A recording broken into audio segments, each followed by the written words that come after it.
जिस तरह पीलीभीत और बदायूं इलाके में शेख चिल्ली का प्रोग्राम लोग करवाते हैं उर्स के मौके पर, उसी तरह का प्रोग्राम संभल और मुरादाबाद में भी हो जाएगा।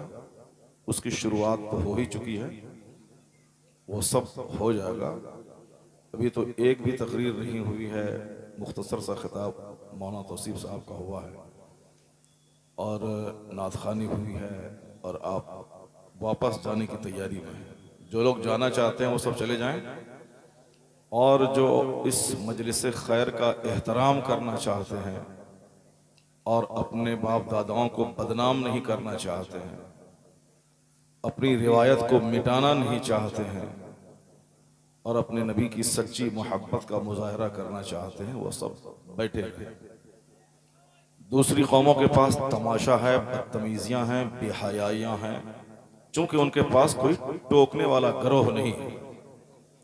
मंदिरों में 99% औरतें मिलेंगी, चूंकि वहां के मर्दों ने औरतों के हवाले मंदिर कर दिया है। अल्हम्दुलिल्लाह हमारे यहाँ मस्जिदों में एक औरत नहीं मिलेगी, 100% जुमा के दिन मर्द नजर आएंगे। ईद और बकरीद के दिन एक औरत हमारी ईदगाह में नमाज पढ़ती नजर नहीं आएगी, 100% हमारे मर्द नजर आते हैं, क्योंकि उन्होंने अपने मजहब को खेल और तमाशा और तफरीह बना लिया और ज्यादा लज्जतें नाच गाने और औरतों से हासिल की जा सकती हैं।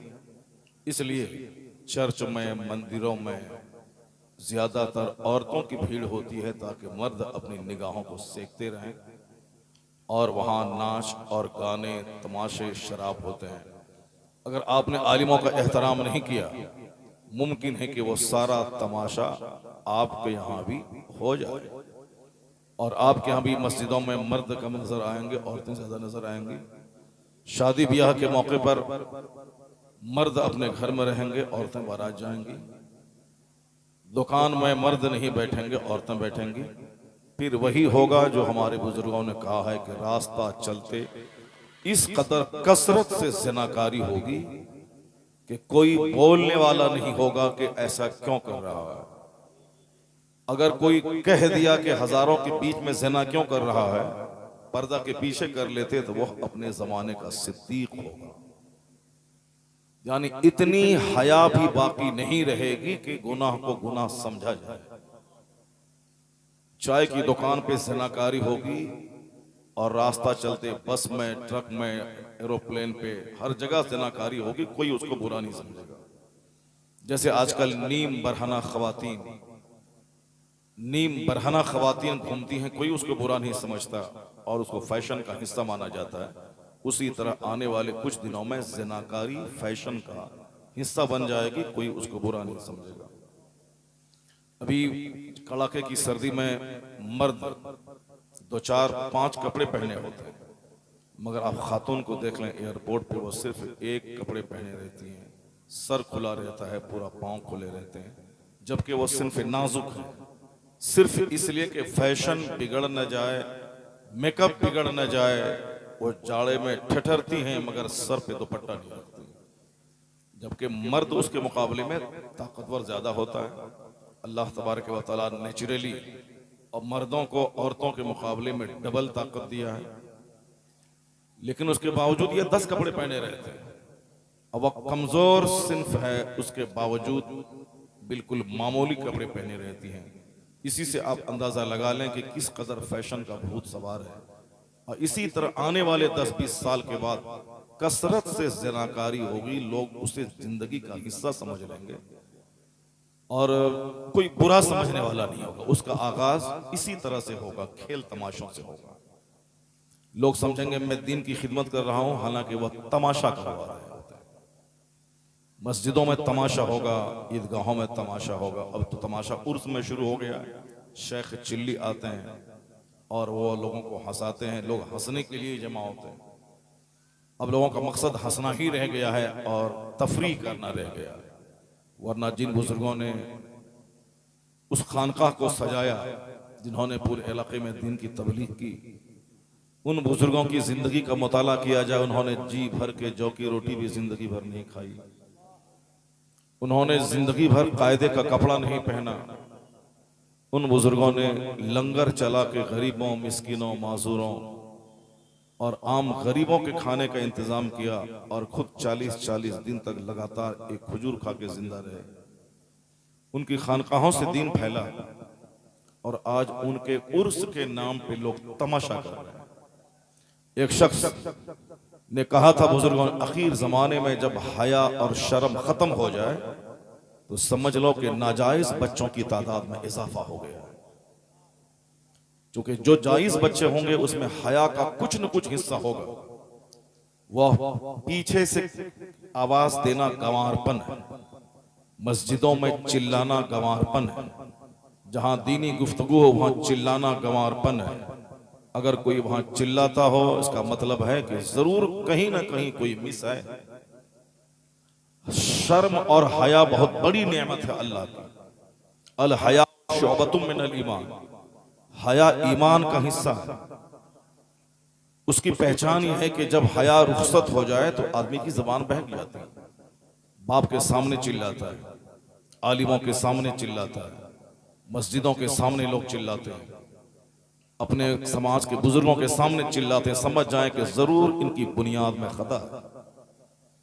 इमाम आज़म अबू हनीफा रज़ी अल्लाह तआला अन्हु, जो करोड़ों हनफियों के इमाम हैं, वो एक जगह खड़े थे।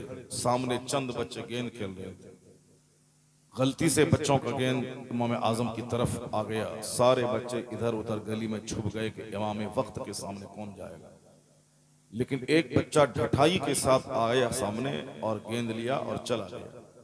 इमाम आज़म ने ख्याल का इजहार किया कि लगता है कि इसकी बेहयाई बताती है कि इसकी बुनियाद में खता है।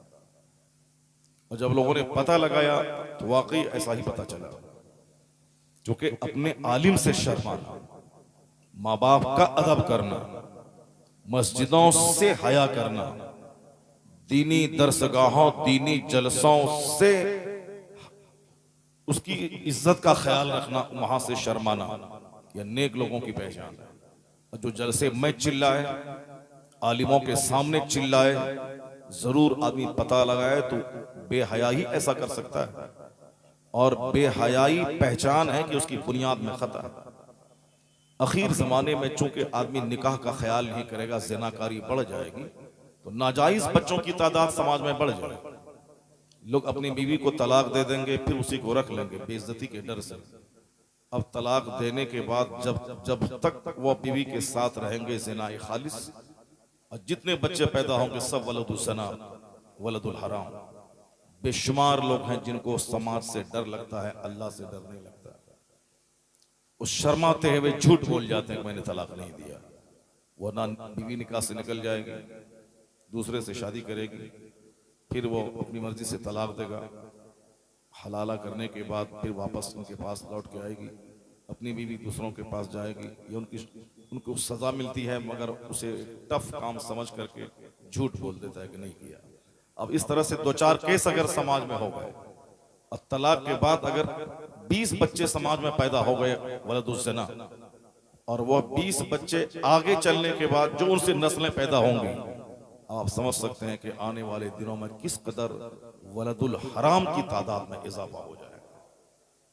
आज जो लोग आलिमों के सामने ढिठाई से बातें करते हैं, जो अपने माँ बाप के सामने आंख दिखाते हैं, जो अपने समाज के सफेद दाढ़ी वालों का एहतराम नहीं करते हैं, जो लोग मस्जिदों, खानकाहों, जलसों और सादात की इज्जत नहीं करते हैं, वो खैर मनाएं अपनी। बाप डफली बजाएं बंबई में और यहाँ माँ दूसरा काम कर चुकी होती है, ये गोद में खिलाते हैं, मेरा बच्चा है, बच्चा उसका है ही। इस्लाम ने सबसे बड़ा पैगाम हया का दिया।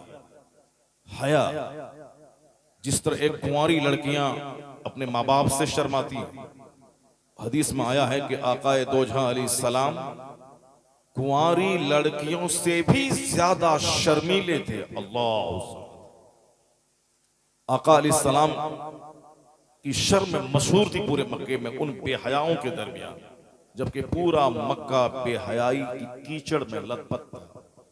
इस्लाम के सूरज से पहले इस कदर अंधकार में, इस कदर डार्कनेस इस कदर तारीकी थी माहौल में कि बाप अगर मर गया उसकी दूसरी बीवियों को, सौतेली माओं को बच्चे बाप की छोड़ी हुई जायदाद की तरह अपने कब्जे में कर लेते थे। पड़ोस की औरतों से ज़िनाकारी आम थी, कत्ल आम था, कोई किसी की इज्जत नहीं करता था। मामूली सी बात में हजारों हजार आदमी का कत्ल होता था। वो अंधकार में समाज था जिसके बारे में एक बहुत बड़े अंग्रेज मुवर्रिख उन्होंने अपनी किताब में लिखा है, डॉक्टर विलियम म्यूर। वो कहते हैं कि the first peculiarity which attracts our attention towards the Islam is the subdivision of Arabs. Every tribes we are different to another if they were united by blood or by any interest are ever ready to separate them, but now the history has changed. By what force these tribes could be subdued or drawn to one common center, it was solved by Prophet Muhammad. एक Christian कहता है अरब में इस कदर इख्तलाफ था, इंतशार था कि खानदान के लोग अगर शादी ब्याह किसी फंक्शन में एक हो जाते थे तो जहां शादी खत्म होती फिर एक दूसरे को मारने के लिए तलवार नियाम से बाहर निकाल लेते। फंक्शन खत्म हुआ फिर नियाम से बाहर तलवार निकाल ली और एक दूसरे को ज़बह करने और कत्ल करने को तैयार रहते थे। इस कदर शरारत का आलम था, जैसे बड़ी मछली छोटी मछली को निगल जाते, वैसे जिस कबीले की तादाद ज्यादा होती वो छोटे कबीले वालों को परशबखून मार के उनकी औरतों को भी लूटते, उनके माल को भी लूट लेते थे। इंतशार का यह आलम था। डॉक्टर विलियम म्यूर कहते हैं कि किस ताकत ने अचानक इनकलाब बर्पा किया। वही लोग जो नफरत में डूबे थे, तलवार की जबान समझते थे, कत्ल की जबान समझते थे, अचानक अंदर से बाहर से क्यों इस तरह बदल गए। एक दस्तरखान पे बैठ के खाना खाने लगे, काले गोरे मिलकर एक साथ एक सफ में खड़े होकर नमाज पढ़ने लगे। बाई व्हाट फोर्स, किस ताकत के जरिए इन बिखरे हुए लोगों को एक मरकज़े इत्तिहाद पे जमा कर दिया गया। कहां मक्का, कहां मदीना, कहां मुहाजिर, कहां अंसार अपने खूनी भाइयों से ज्यादा एक दूसरे से ब्रदरहुड की रस्सी में कैसे बंध गए। वो कहते हैं कि किसने लोगों की सोच बदल दी, जीने का अंदाज बदल दिया। जो बरसों से बिगड़े हुए लोग थे, अंदर से इंसानियत की कदरें कहां से पैदा हो गई, किसने ऐसा बदला। फिर आगे वही जवाब देते हैं, इतना बड़ा इनकलाब, इतनी बड़ी तब्दीली, इतना बड़ा सामाजिक परिवर्तन, सोच और समझ में बदलाव सिर्फ और सिर्फ मोहम्मद अरबी की मेहनतों से हो गया। खुद न थे जो राह पे औरों के हादी बन गए, क्या नजर थी जिसने मुर्दों को मसीहा कर दिया। अब आप गुटखा खाइए और बैठे रहिए और सुभान अल्लाह मत बोलिए। शब्बीर पढ़ रहा था तो सारे लोग खड़े थे, आप यानी खड़े होके दाद दे रहे थे, आप खड़े होके दाद दे रहे थे। ये सब काम उड़ीसा के जाहिल करते हैं। संभल, मुरादाबाद, बदायूं, बरेली, रामपुर, ये सब एक पढ़ा लिखा खित्ता माना जाता है। एजुकेटेड तबका है, ये बरेली से करीब है, बरेली से रिलेटेड है। और यहाँ इल्म दोस्ती होती है, इल्म की कद्र होती है, दीनी गुफ्तगू सुनी जाती है। जहाँ खलीलुल उलूम हो, अजमलुल उलूम हो और जहाँ जामिया नईमिया हो, इतने बड़े बड़े इदारे हों, उन इदारों की मौजूदगी में लोग उड़ीसा के जंगलियों की तरह काम करें तो बहुत अफसोस के साथ कहा जा सकता है कि इन मदरसों में बाहर के बच्चे तो पढ़ के फैज उठाते हैं और यहाँ के लोकल लोग फैज से महरूम रहते हैं। कुछ नहीं आपको मालूम है कि क्या हो रहा है। बस एक घमंड और गुरूर है कि हम मुरादाबाद और संभल इलाके में रहते हैं, बाकी आप में और उड़ीसा के जाहिलों में कोई फर्क नहीं। अगर आप इल्म दोस्त होते तो बोलते कि कुरान हदीस की बात सुनाओ, पहले अल्लाह रसूल की बात बोलो, हुजूर हुजूर मत करो, अल्लाह रसूल की बात सुनाओ। हुजूर के वक्त में पूरा मजमा भरा हुआ था और जब कुरान हदीस की बात होने लगी सारा मतलब साफ हो गया। इसका मतलब है कि बुनियाद में जो जहालत है है कुआं, बाहर के लोग आके पी के चले जाते हैं और आप सब प्यासे हैं। आपको सिर्फ दौलत चाहिए, सिर्फ दुनिया चाहिए, सिर्फ मकान चाहिए। बाकी आपकी तहजीब, आपकी शराफत, आपकी हया, आपकी पाकदामनी, आपकी चेस्टिटी, जो पूरी दुनिया, पूरे हिंदुस्तान के लोग जानते हैं, जो फख्र करते हैं कि हमें बरेली पे फख्र है, हमें मुरादाबाद पे फख्र है, हमें संभल पे फख्र है, हमें रामपुर और पीलीभीत पे फख्र है। अब वो सारी बातें खत्म, इसलिए खत्म हो गई कि जिस तरफ वो गंवार करते थे उससे बदतर लोग यहां कर रहे हैं। शेख चिल्ली हमारे बिहार में कहीं नहीं आया है मेरी मालूमात के मुताबिक, आया होगा तो आया होगा मगर मैं नहीं जानता हूं।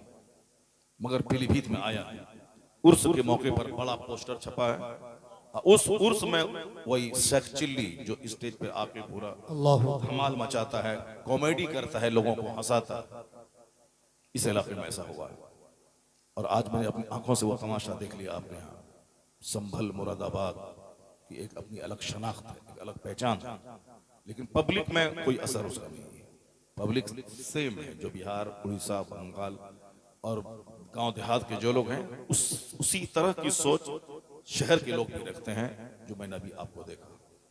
और आज से 4 साल पहले मैंने देखा था वो बस्ती इलाके में अली मियां जमदा शाही, वहां भी एक नात खां आया, नात सुना, सारे लोग सुनते रहे।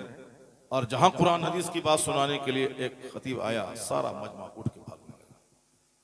मैंने यही जुमला वहां भी दोहराया था, दारुल अली मियां जमदा शाही अशरफिया के बाद 2nd दर्जे का मदरसा है और तुम्हारे बस्ती जिला में है, और तुम लोगों ने बता दिया कि अली मियां दूसरे लोगों के लिए है, तुम्हारे लिए नहीं है। तुम लोग उसी तरह जाहिल हो जिस तरह से उड़ीसा के देहात के लोग जाहिल होते हैं। वरना तुम लोग 1 घंटे से नात सुने, दाद भी दिया, और अभी जबकि पहली बार मैं तुम्हारे इलाके में आया था और मैंने अभी गुफ्तगू भी शुरू नहीं की है और तुम सारा मजमा उठ के भागने लगे। क्या मतलब? बस डीला, सूफी निजामुद्दीन, जामिया अली मियां, ये सब बस ऐसे ही एक रस्म है, उसका कोई असर तुम्हारे समाज में नहीं है। अगर तुम लोग इल्म दोस्त होते, इल्म दरसों का कोई ख्याल होता, तो तुम दीनी गुफ्तगू सुन के बता देते कि हम खेल तमाशा नहीं सुनते हैं, हम तो कुरान हदीस की बात सुनने वाले हैं। हम उलमा कराम के साए में रहते हैं, हम दीनी मदरसों के साए में रहते हैं, हम मुफ्तियों के साए में रहते हैं। हम उलमा कराम हर गली कूचे में, जिस शहर में आलिम मौजूद रहे, जहां हर दुकान में हुफ्फाज नजर आए, वहां का कल्चर इतना उम्दा होना चाहिए कि दूसरे लोग यहाँ आए, यहाँ की तहजीब शराफत को देख के जब लौटें, वहां बयान करें कि क्यों नहीं इस कदर आला तहजीब होगी, चूंकि आला हजरत के करीब वह लोग रहते हैं, शहर बरेली के करीब रहते हैं। कुर्बत का ये असर है। मैंने देखा कि संभल के बच्चे मुअद्दब है, सिविलाइज्ड, वहां के बूढ़े, वहां के जवान, वहां के मर्द, सारे लोग शरीफ हैं और बिल्कुल हाईली एजुकेटेड भी और हाईली सिविलाइज्ड भी है। अपने से अपने बुजुर्गों को इज्जत दीजिए, ना कि अपनी बदअमली से बुजुर्गों का नाम खराब करो।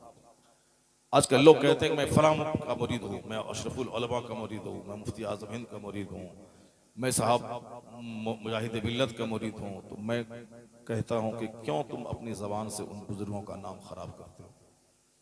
तुम्हारा घमंड, तुम्हारा गुरूर ये बताता है कि उन बुजुर्गों का कोई फैज तुमको नहीं मिला। तुम मत बोलो कि मैं फलां का मुरीद हूँ। इतना आचरण, व्यवहार, किरदार इतना ऊंचा हो तुम्हारा, देखने वाला पूछे कि ये बता तू किसका मुरीद है। सुभान अल्लाह। नारे तकबीर, नारे रिसालत, नारे हैदरी, मसलके आला हजरत अल्लामा डॉक्टर शहरयार खान साहिब किबला। सुभान अल्लाह। अपने किरदार से बताओ कि तुम किसके मुरीद हो। लोग पूछें तुमसे, जब तुम इतने अच्छे हो तो तुम्हारा मुर्शिद कितना अच्छा होगा। असल ये होना चाहिए। अब कोई पूछने वाला नहीं, चूंकि हम बदअखलाक हैं, अब हम ही बढ़ चढ़ के बोलते हैं कि हम फलां का मुरीद हैं, यानी उस मुरीदी को घमंड का जरिया बना लेते हैं कि हम फलां का बेटा है, हम फलां के मुरीद हैं। क्यों अपने बाप को बदनाम करता है? क्यों अपने पीर को बदनाम करता है कि हम फलां का बेटा है, हम फलां का मुरीद हैं? लोग बोलेंगे कि जब तुम इतने गंदे हो तो तेरा बाप कितना गंदा होगा, जब तुम इतने बदतमीज और बदअखलाक और मगरूर हो तुम्हारा पीर कितना मगरूर होगा। क्योंकि हर बच्चे में बाप का असर होता है और हर मुरीद में अपने मुर्शिद की झलक होती है। इसलिए ये मत बोलो कि मैं फलां का मुरीद हूँ। अपना अखलाक इतना ऊंचा कर ले कि लोग पूछे, जब तुम इतना अच्छा है तेरी तरबियत करने वाला मुर्शिद कितना अच्छा होगा। सुभान अल्लाह। संजीदगी बहुत बड़ी नेमत है, वक़ार बहुत बड़ी दौलत है, हया बहुत बड़ी दौलत है।